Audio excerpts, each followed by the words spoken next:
अनंत चतुर्दशीला ठाणे महापालिका क्षेत्रातील विसर्जन स्थळांवर एकूण 6,435 गणेश मूर्तींचं महापालिकेच्या सुव्यवस्थित नियोजनात विसर्जन संपन्न झाले. यामध्ये 746 सार्वजनिक मंडळांच्या गणेश मूर्तींचाही समावेश होता. पर्यावरणभिमुख गणेशोत्सवाची परंपरा यशस्वीपणे राबवणाऱ्या ठाणे महापालिकेच्या वतीनं निर्माण करण्यात आलेल्या कृत्रिम तलावांमध्ये 3,717 तर विशेष टाकी व्यवस्थेत 339 गणेश मूर्तींचं भाविकांनी विसर्जन केलं. मुख्यमंत्री एकनाथ शिंदे यांनी शहरात मासुंदा तलाव, खारीगाव आणि पुढे ठाणे पूर्वेकडील कोपरी येथील विसर्जन घाटांना भेटी देऊन त्या ठिकाणी पुरवण्यात आलेल्या सोयीसुविधांची पाहणी केली. विसर्जन सोहळ्यात सहभागी झालेल्या भाविकांना विविध सेवा पुरवणाऱ्या सामाजिक संस्थांच्या मंडपांनाही त्यांनी भेटी देऊन त्यांच्या कार्याबद्दल त्यांचं मुख्यमंत्र्यांनी कौतुक केलं. तसंच गणेश भक्तांशीही त्यांनी यावेळी संवाद साधला. यावेळी माजी महापौर नरेश मस्के, अशोक वैती तसंच अतिरिक्त आयुक्त संदीप माळवी, उपायुक्त शंकर पाटोळे आदीही उपस्थित होते. दरम्यान महापालिकेनं तयार केलेल्या विसर्जन व्यवस्थेला ठाणेकर नागरिकांनी दिलेल्या उदंड प्रतिसादाबद्दल महापालिका आयुक्त अभिजित बांगर यांनी सर्व गणेश भक्तांचे आभार मानले. प्रत्यक्ष विसर्जनाच्या ठिकाणी महापालिकेच्या अधिकारी आणि कर्मचाऱ्यांच्यासह अतिरिक्त आयुक्त संदीप माळवी, अतिरिक्त आयुक्त प्रशांत रोडे, नगर अभियंता प्रशांत सोनग्रा यांनीही पाहणी केली. तसंच गणेश भक्तांचं सहकार्याबद्दल आभारही मानले.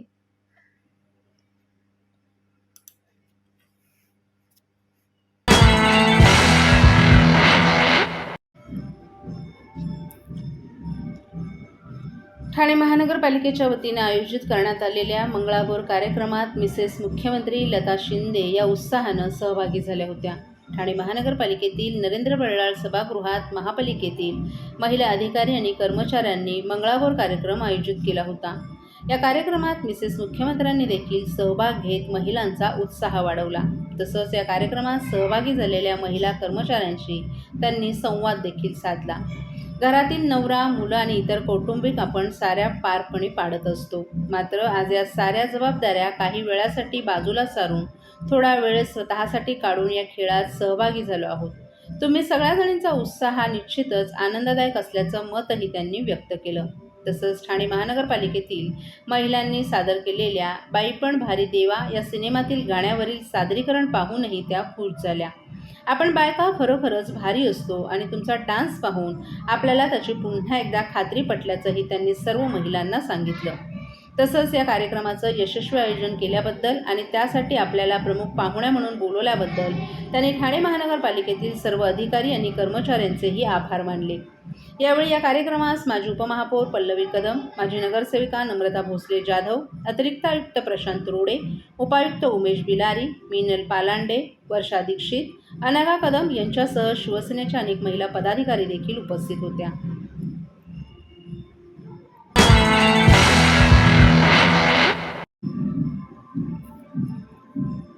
गणेशोत्सवाच्या काळात विसर्जनादरम्यान संकलित करण्यात येणाऱ्या निर्माल्य संकलनाला 7व्या दिवशी देखील गणेश भक्तांनी प्रतिसाद दिलाय.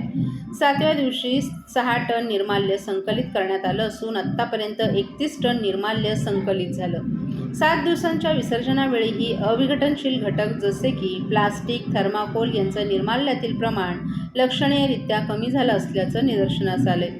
1.5 दिवसांच्या गणेश विसर्जनावेळी यंदा 10 टनाहून अधिक, 5 दिवसांच्या गणेश विसर्जनावेळी 15 टन निर्माल्य तर 7 दिवसांच्या गणेश विसर्जनावेळी 6 टन निर्माल्य असे एकूण 31 टन निर्माल्य संकलित करण्यात आलं. ठाणे महानगरपालिका आणि समर्थ भारत व्यासपीठ गेली 12 वर्ष गणेशोत्सव काळातील निर्माल्य व्यवस्थापन करत आहे. प्रत्येक उत्सव हा हरित उत्सव व्हावा आणि पर्यावरणाचं जतन, रक्षण तसंच संवर्धन व्हावं यासाठी समर्थ भारत व्यासपीठ नेहमीच प्रयत्नशील असते. यात ठाणे महानगरपालिका, rotary club of Thane garden city तसंच प्रकल्प पुनर्निर्माणाचे सदस्य सहयोग देतात. 7 दिवसांच्या गणपती विसर्जनात 6 टनाहून अधिक निर्माल्य संकलित करण्यात आले. या निर्माल्यावर प्रक्रिया करून त्याचं सेंद्रिय खत तयार केलं जाणार आहे. तसंच निर्माल्यातील अविघटनशील घटकांचं वर्गीकरण करून ते पुनर्प्रक्रियेसाठी पाठवण्यात येणार आहे. यामध्ये पर्यावरण स्नेही गणेश भक्त आणि समर्थ भारत व्यासपीठाशी संलग्न सफाई सेवक महिलांचं अनन्यसाधारण असं योगदान लाभलंय, असं समर्थ भारत व्यासपीठाचे भट्टू सावंत यांनी सांगितलं.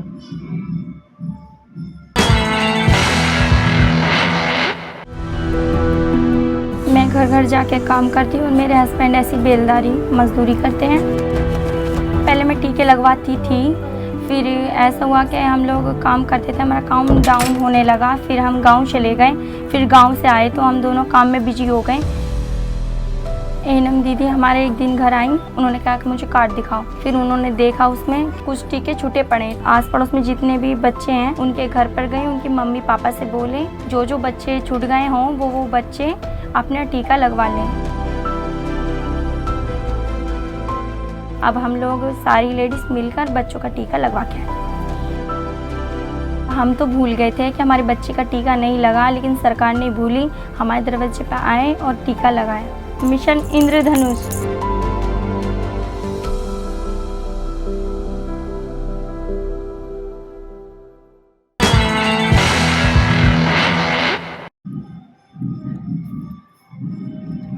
येऊरच्या त्या 7 बेकायदा बंगल्यांविरोधात ठाणे महापालिकेनं कारवाई हाती घेत त्यातील 3 बंगल्यांवर हातोडा टाकलाय।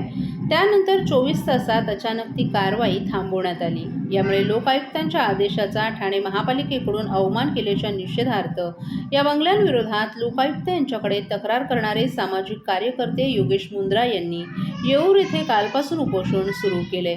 यावेळी जोपर्यंत ते बेकायदा 7 बंगले जमीनदोस्त होत नाहीत तोपर्यंत हे उपोषण असं सुरू राहणार असल्याचं मुंद्रा यांनी स्पष्ट केले। उपोषणास्थळी मुंद्रा यांनी लावलेल्या बॅनरवर एक ठाणेकर असं नमूद करत हाताच्या मुठीचं छायाचित्र दिसत आहे। येऊर येथील त्या 7 बंगलेधारकांनी कारवाई टाळण्यासाठी ठाणे जिल्हा न्यायालयात धाव घेत एक याचिका दाखल केली होती। ही याचिका न्यायालयानं फेटाळल्यानं सोमवारी दुपारी महापालिकेनं कारवाई हाती घेतली। दिवसभरात 2 बंगल्यांवर कारवाई करण्यात आली, तर सोमवारी प्रमाणेच मंगळवारी देखील कारवाई सुरू झाल्यानंतर 3ऱ्या बंगल्यावर कारवाई अर्धवट झाली आणि अचानक ती कारवाई थांबवण्यात आली। यावेळी ही कारवाई राजकीय दबावानं थांबवण्यात आली अशी चर्चा सुरू झाली।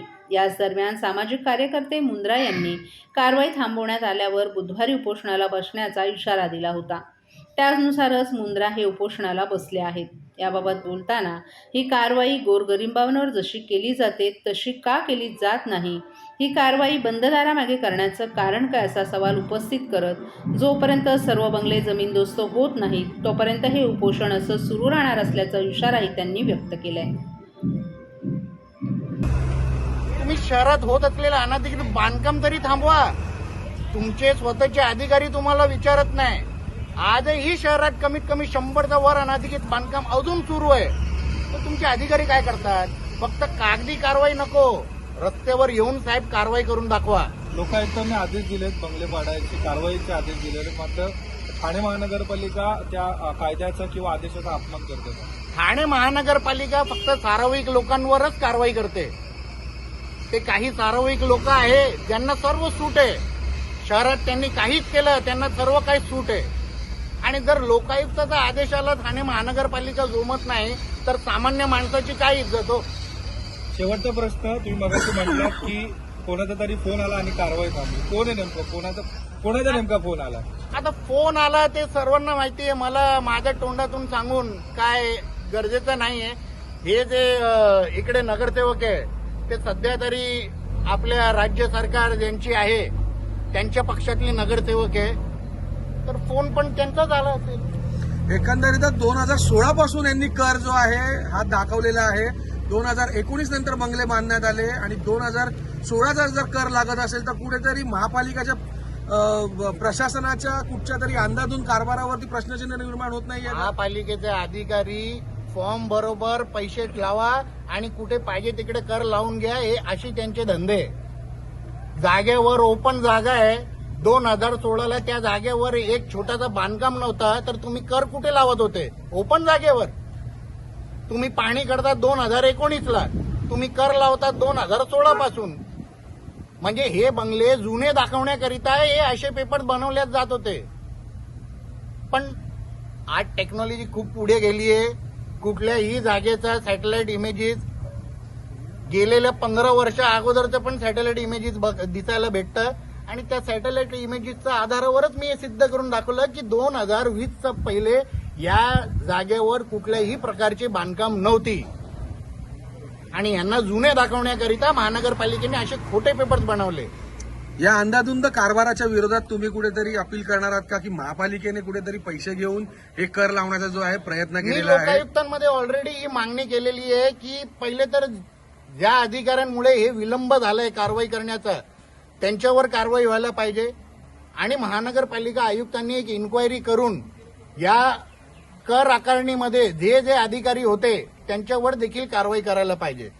आता लोकायुक्तांनी तर या अनधिकृत बंगल्यांच्या धारकांवर MRTP अंतर्गत गुन्हे पण दाखल करायला सांगितलेलं आहे, पण अजून आयुक्त साहेब कसली वाट पाहत आहे ते त्यांनाच माहिती.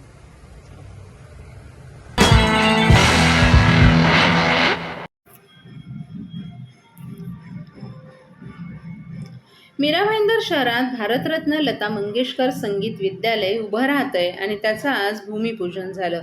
आमदार प्रताप सरनाईक यांच्या संकल्पनेतून हे संगीत गुरुकुल उभं राहत असून त्यांच्या चेहऱ्यावरील निश्चय पाहून आमची पूर्ण खात्री झाली आहे की हे संगीत गुरुकुल अतिशय चांगल्या पद्धतीनं उभारलं जाणार आहे. संगीताचा प्रचार आणि प्रसार व्हावा, लहान मुलांपासून मोठ्यांपर्यंत सर्वांना सर्व भाषेतील संगीत शिकता यावं, सर्व प्रकारचं संगीत, वाद्य, गाण्याचं ज्ञान, संगीताचे विविध जे विभाग आहेत त्यांचा प्रसार व्हावा अशी लता दिदींची इच्छा होती आणि लता दिदींच्या इच्छेप्रमाणे हे संगीत गुरुकुल येथे उभारलं जातंय याचा आनंद आहे.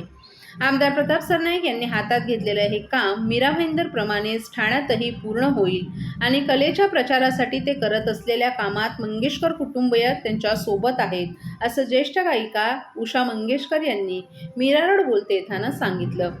मीरा भाईंदर शहरात मोठ्या संख्येनं कलाकार, कलाप्रेमी, संगीतप्रेमी, संगीत शिकू इच्छिणारे राहत आहेत. भारतरत्न लता मंगेशकर यांच्या स्मृती कायम जपल्या जाव्यात यासाठी त्यांच्या नावाने मीरा भाईंदर शहरात संगीत गुरुकुल उभारण्याची संकल्पना आमदार प्रताप सरनाईक यांनी मुख्यमंत्री एकनाथ शिंदे यांच्याकडे मांडली होती.